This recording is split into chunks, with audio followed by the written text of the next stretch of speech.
आज का जो हमारा टॉपिक है वो है कि जो हमारे सेल होते हैं, सेल के कितने पार्ट्स होते हैं। तो सेल में 3 पार्ट्स होते हैं हमारे। तो जिसमें पहला है हमारा कोशिका भित्ति यानी कि सेल मेम्ब्रेन।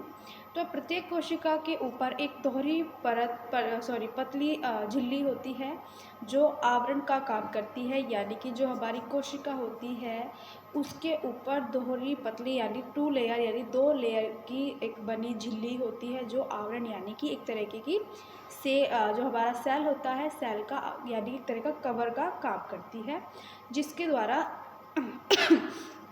जिसके द्वारा सभी कोशिकाएं अलग अलग रहती है। तो इसी आवरण को कोशिका झिल्ली कहते हैं।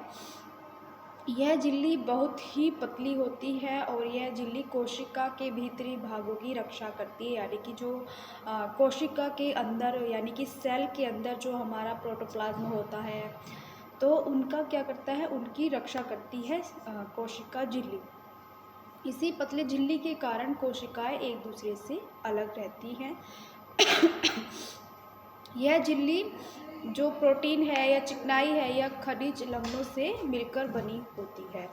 तो जो हमारी सेल मेम्ब्रेन है, सेल मेम्ब्रेन जो होती है हमारी, उसमें तो हमारी 2 लेयर की बनी झिल्ली होती है और जो हमारे सेल को कवर करके रखती है यानी एक तरह का आवरण बनाए रखती है।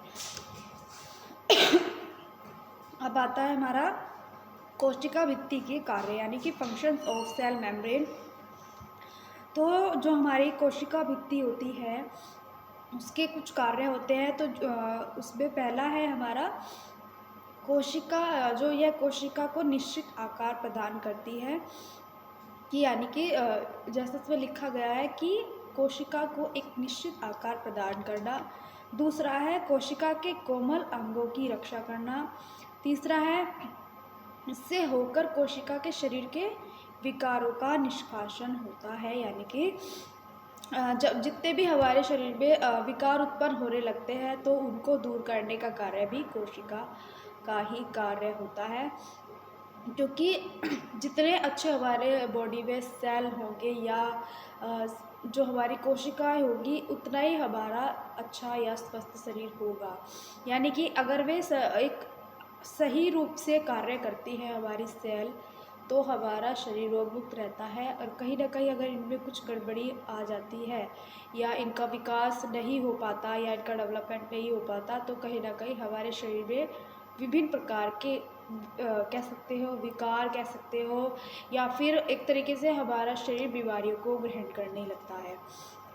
तो बाहरी पोषक पदार्थों का शोषण करती है और बाहरी उत्तेजनाओं को ग्रहण करने का कार्य भी सेल मेम्ब्रेन का ही होता है। फिर आता है हमारा जो कोशिका द्रव्य यानी कि साइटोप्लाज्म। तो कोशिका द्रव्य केंद्रक के चारों ओर से घिरा रहता है। यानी कि जो हमारा केंद्रक होता है यानी कि एक तरह का केंद्रक यानी कि एक सेंटर पॉइंट जो कि एक डार्क कलर की फॉर्म में होता है। तो केंद्रक के चारों ओर का जो भाग होता है वो क्या होता है, वो हमारा कोशिका द्रव्य यानी कि एक लसलसा पदार्थ होता है। यह अर्ध पारदर्शक तथा जालीनुमा होता है। इसमें विभिन्न प्रकार के खाद्य पदार्थ जैसे कि प्रोटीन, वसा, कार्बोहाइड्रेट तथा लवण आदि का घोल या कोलाइडल के रूप में उपस्थित रहते हैं। यानी कि जो हमारा कोशिका द्रव्य होता है वो केंद्रक के चारों ओर उपस्थित होता है और इसमें बहुत सारे पदार्थ यानी कि खाद्य पदार्थ होते हैं जिसमें हमारा प्रोटीन, वसा, कार्बोहाइड्रेट तथा लवण ये सभी इसके अंदर या कोलाइडल के रूप में उपस्थित रहते हैं। इसके कुछ मुख्य भाग होते हैं यानी कि जो साइटोप्लाज्म है, साइटोप्लाज्म के भी कुछ मुख्य भाग होते हैं। पहला है गोल्गी उपकरण। तो इसकी रचना पतले पतले धागों के जाल के समान होती है और यह प्राय नाभिक के पास स्थित होती है। तो जो ये होती जो हमारी गोल्गी उपकरण है, गोल्गी उपकरण का जो संबंध है वो कोशिका की रासायनिक क्रियाओं से होता है, विशेषकर स्त्रवण की क्रियाओं से। तो जो कार्बोज तथा प्रोटीन की संधि के द्वारा ग्लाइकोप्रोटीन का निर्माण किया जाता है। फिर आता है हमारा माइटोकॉन्ड्रिया। तो कोशिका में यह अंग बहुत ही महत्वपूर्ण, यानी कि जो माइटोकॉन्ड्रिया है इसका बहुत महत्वपूर्ण रोल होता है कोशिका के अंदर, क्योंकि ये एक अपना अलग कार्य करता है। इसलिए इसे कोशिका का ऊर्जा घर भी कहा जाता है, यानी कि एक तरीके का पावर हाउस भी कहा जाता है। ये कोशिका को शक्ति प्रदान करते हैं। इनका आकार समान नहीं होता। ये कोशिकाओं में लाखों की संख्या में पाए जाते हैं। इनमें से कुछ गोल, कुछ छड़, ये थोड़ा सा गलत टाइप हो गया, यानी कि कुछ छड़ के आकार के होते हैं तथा कुछ नाव की आकृति के होते हैं। जैसा आप इस पर डायग्राम में देख रहे हो कि इनकी शेप कुछ अलग अलग शेप्स के होते हैं, क्योंकि जो हमारी कोशिका जो हमारा माइटोकॉन्ड्रिया है इसमें कोशिका में विभिन्न आकारों में क्या होते हैं, छोटे छोटे ठोस कण पाए जाते हैं, जिनकी कुछ की रचना तो सूत्र के समान होती है, यानी कि पतली होती है, और कुछ की एक छड़ आकार के अनुसार होती है। तो ये माइटोकॉन्ड्रिया कोशिका के किसी एक ध्रुव, यानी कि किसी एक एरिया में समूह बनाकर एकत्रित हो जाते हैं, और इनकी संरचना तथा आकार के अनुसार नवीन तथा अधिक सक्रिय कोशिकाओं में इनकी संख्या अधिक होती है, यानी कि ये छोटे छोटे कण या ठोस कण होते हैं जो छोटे छोटे ठोस कण होते हैं जो शरीर के किसी हिस्से में समूह में एकत्रित होते हैं।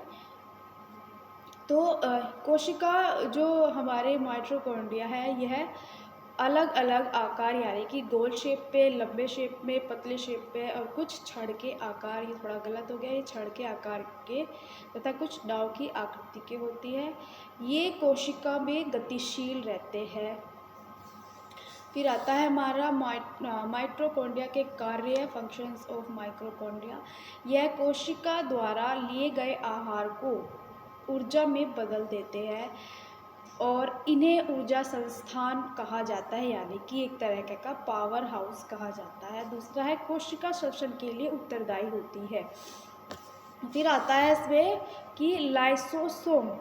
लाइसोसोम छोटे छोटे थैले होते हैं जिनमें पाचक रस यानी डाइजेस्टिव जूस भरा होता है। यह सभी पाचक क्रियाओं में पाए जाते हैं। प्रत्येक लाइसोसोम मेम्ब्रेन से घिरा रहता है। फिर आता है इसका लाइसोसोम के कार्य, फंक्शंस ऑफ लाइपोसोम्स। लाइसोसोम्स, इसका मुख्य कार्य इंटरसेल्युलर पाचन में होता है। इसी कारण इन्हें पाचन एपरेट्स यानी कि डाइजेस्टिव एपरेट्स कहा जाता है। दूसरा आता है कि ऑटोलिसिस। जब कोशिका टूट फूट जाती है तो इनमें ये एंजाइम निकलने लगते हैं, यानी कि जब मैंने पहले भी कहा है आपको कि जो कुछ कोशिकाएं टूट फूट जाती है या कुछ कोशिकाएं खत्म हो जाती है तो दूसरी कोशिकाओं का निर्माण होने लगता है। तो इसी तरह जब कोशिकाएं टूट फूट जाती है तो उनमें से एंजाइम निकलते हैं तथा टूटी कोशिकाओं पर क्रिया कर पचा देते हैं। फिर आता है राइबोसोम्स। यह भी पूरे साइटोप्लाज्म में अकेले या समूह में बिखरे रहते हैं। इसमें राइबोन्यूक्लिक एसिड यानी कि RNA बहुत अधिक मात्रा में रहता है। यह प्रोटीन का सिंथेसिस है। फिर आता है कि सेंट्रोसोम। यह नाभिक के पास छड़ के आकार की तरह छोटी छोटी रचनाएं होती है जो कोशिका विभाजन में महत्वपूर्ण कार्य करती है। इन्हें नाभिक कणिका या सेंट्रोओलस कहते हैं। तो स्टूडेंट्स, लास्ट आती है रिक्तिकाएं। प्रत्येक कोशिका में कुछ रिक्तिकाएं भी होती है जो परिवर्तनशील होती है। इनमें चारों ओर कुछ मात्रा में लिपिड्स पदार्थ संग्रहित होते हैं। तो स्टूडेंट्स, जब आप इनके डायग्राम्स मैं दूंगी आपको तो तब आपको ये टॉपिक्स क्लियर हो जाएंगे। तो स्टूडेंट्स, आज का जो हमारा टॉपिक है कि जो सेल है, सेल के कितने पार्ट्स होते हैं। सेल के हमारे 3 पार्ट्स होते हैं। एक होता है हमारा सेल मेम्ब्रेन, एक होता है साइटोप्लाज्म, और एक लास्ट होता है हमारा केंद्रक, न्यूक्लियस, है ना। तो एक होता है हमारा न्यूक्लियस। तो स्टूडेंट्स, तो आपके 2 टॉपिक इसमें सेल मेम्ब्रेन और साइटोप्लाज्म इस पे क्लियर हो गया। आप मैं आपको नेक्स्ट वीडियो में आपका जो न्यूक्लियस टॉपिक है उसको बताऊंगी, जो कि कोशिका यानी कि जो हमारी सेल होती है, सेल का सेंटर पॉइंट होता है जो एक डार्क कलर की फॉर्म में उपस्थित होता है। तो स्टूडेंट्स, मैं आपको अब नेक्स्ट वीडियो में नेक्स्ट टॉपिक बताऊंगी।